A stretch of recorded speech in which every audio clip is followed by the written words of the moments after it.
This season of Beyond the Brand is brought to you by Leader. For more information, visit leader.co. We've all heard that success takes hard work, but our next guest believes it also takes a little bit of magic, the kind you create through radical clarity and bold action. Kat O'Sullivan is the founder of Make Magic Happen, where she helps high achievers bridge the gap between where they are and the impossible dreams they've been holding on to. As a coach and an author, she specializes in removing the mental blocks that keep us stuck in the mundane so we can step into our most vibrant, successful selves. Please welcome Kat O'Sullivan. And Kat, when people hear Make Magic Happen, they probably think of luck or maybe even fairy tales, but your approach is deeply rooted in strategy. How do you define magic in a business and leadership context? Good question. Always asked. So, I talk about creating a magical disruption, going from a dreaded disruption to a magical disruption. And it's not hocus pocus. It's rooted in what I refer to as the 4 C's. And what I'm finding with my community now is they're stuck in what I call the messy middle, that place between that great idea and then making that actually happen. And it all starts with courage. And that's the courage to really look things straight on and to think about, what is my current mindset, my current perspective? What are the beliefs that I'm holding on to that are keeping me stuck from moving forward and creating, alternative, thoughts and actions as a result of that. So again, it starts with courage, and then quickly thereafter, it's all about getting clarity. And when I say clarity, I mean getting crystal clear about what it is you're trying to achieve and why it's so important. Mm-hmm. And that why is critical to the next thing, which is commitment. And we all know, we get excited, we launch into something new, and then those, thoughts and mindsets get in the way and we get stuck. And unless we have identified clearly what we want and why it matters, we're not likely to have what I call a hell yes commitment to making that happen. Lots of different levels of commitment, but to really get where you want to go, it takes that kind of genuine, clear commitment. And then it's just about, what capacity do I need in order to make that happen? So those are kind of a quick review of the 4 C's. So that's the magic formula that you use, is the 4 C's. It really is. And, it's both a strategy, like as you're thinking about something, looking at, do I have the courage? Am I clear? Am I committed? Do I have the capacity I need to make it happen? And if not, what do I need in order to do that? But it can also be a diagnostic tool. So once you've launched into that and you get stuck somewhere, then you can go back to those 4 C's and say, well, is this a courage issue? Is there something going on in the way I'm thinking about it that's limiting? Am I not as clear as I thought I was, or not as clear about why it's important? Or maybe I thought I was committed, but other things got in the way, and maybe I need to revisit that.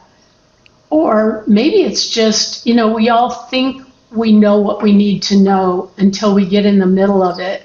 And then sometimes we need to step back and say, well, maybe I didn't have all the tools, the resources, the support that I needed to make this happen.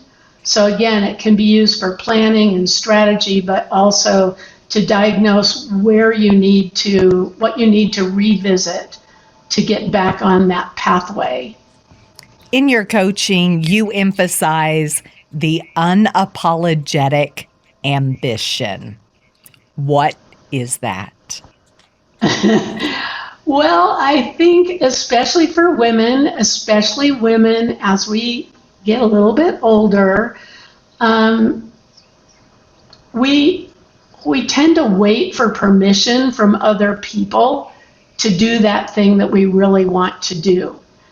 And the reality is the only permission that's needed is from me or from you, your listener.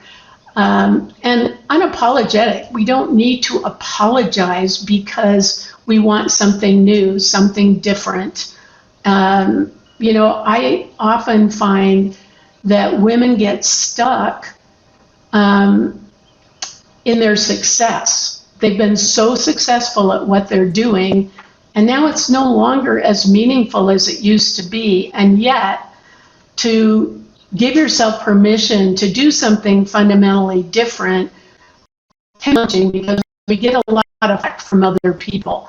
Well, I don't know why you do that. You're so successful at what you already are doing.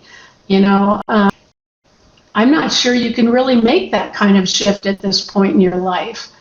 And I say no to that, and a hell yes to unapologetically moving forward with that thing that we're most passionate about.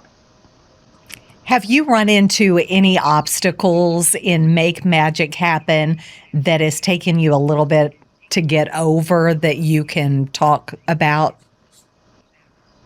Yeah, I mean, for me, when COVID hit, I realized that I was really burned out. And my husband came into my office one day and said, "Hey, hon, can I get you anything?" And of course, I thought he was talking about coffee.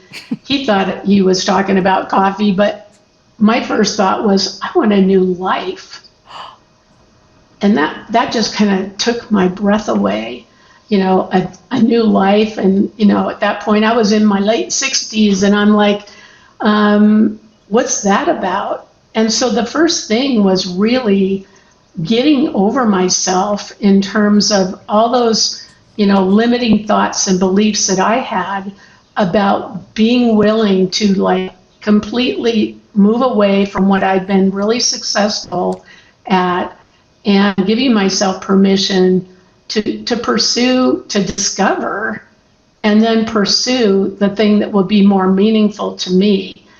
And again, I think the thing that gets in the way is not just your own thoughts that can be limiting, but again, the feedback that you get from other people. And for me, it was when I decided the only way I was going to be able to have that new life was to move from Los Angeles to Mexico. You can imagine I got a lot of feedback. Yeah, probably crazy? Not all positive either. No, it was like, what are you thinking? Have you lost your mind? In your life, have you totally lost your mind? And all I could think of was my favorite boss way back when I would,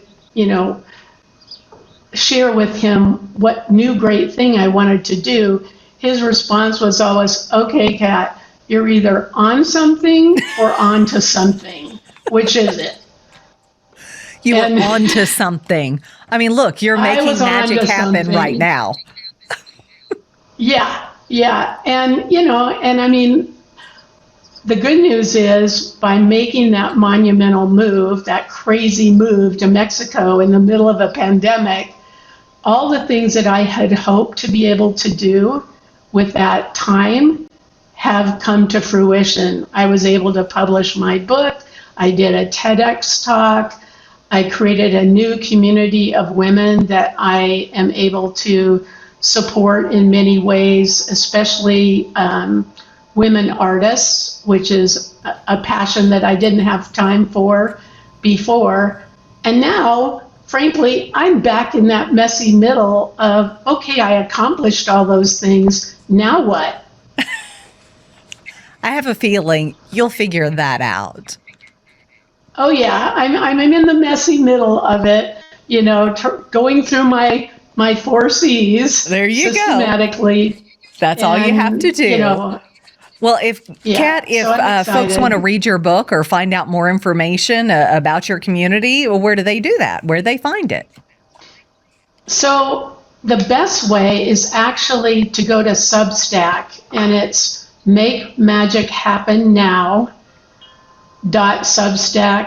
makemagichattennow.substack.com.